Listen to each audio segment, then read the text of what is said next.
തിരുവനന്തപുരം വിഴിഞ്ഞത്തെ ഹോട്ടലിൽ നിന്ന് ഭക്ഷണം കഴിച്ച 2 പേർക്ക് ദാരുണാന്ത്യം. കൊല്ലം നിലമേൽ സ്വദേശി ഷാജി, ഭാര്യ മാതാവ് ഋഷിത ബീവി എന്നിവരാണ് മരിച്ചത്. ഒപ്പമുണ്ടായിരുന്ന ബന്ധുവിനെ ചികിത്സ പാരിപ്പള്ളി മെഡിക്കൽ കോളേജ് ആശുപത്രിയിലെ തീവ്രപരിചരണ വിഭാഗത്തിൽ തുടരുകയാണ്. അതേസമയം പോസ്റ്റ്മോർട്ടം റിപ്പോർട്ട് പുറത്തു വന്നതിന് ശേഷമേ ഭക്ഷ്യവിഷബാധയെന്ന് സ്ഥിരീകരിക്കാനാകൂ എന്ന് വിഴിഞ്ഞം പോലീസ് അറിയിച്ചു. വിഴിഞ്ഞത്ത് സായാഹ്ന ഹോട്ടലിൽ നിന്നും മത്സ്യവിഭവങ്ങൾ കഴിക്കാനായാണ് കൊല്ലം സ്വദേശികളായ 6 അംഗ കുടുംബം എത്തിയത്. വൈകുന്നേരങ്ങളിൽ മാത്രം തുറന്നു പ്രവർത്തിക്കുന്ന അസ്മാക് എന്ന ഹോട്ടലിൽ നിന്നുമാണ് ഭക്ഷണം കഴിച്ചതും. ഹോട്ടലിൽ നിന്നും മീൻമുട്ട, കൊഞ്ച്, കണവാത്തോരൻ, അപ്പം, പൊറോട്ട എന്നിവയാണ് കഴിച്ചതെന്ന് ബന്ധുക്കൾ പറയുന്നു.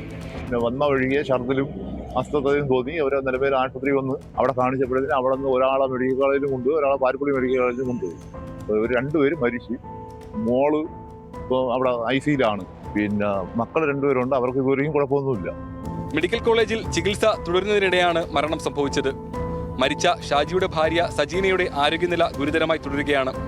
അതേസമയം ഇവർക്കൊപ്പം ഭക്ഷണം കഴിച്ച കുട്ടികളടക്കം മറ്റു 3 പേർക്ക് ആരോഗ്യ പ്രശ്നങ്ങളില്ലെന്നാണ് വിവരം. അലർജി ആകാം മരണത്തിന് കാരണമെന്നാണ് പ്രാഥമിക നിഗമനം. സംഭവത്തിൽ ഭക്ഷ്യസുരക്ഷാ കമ്മീഷണറോട് റിപ്പോർട്ട് തേടിയതായി മന്ത്രി വീണ ജോർജ് അറിയിച്ചു.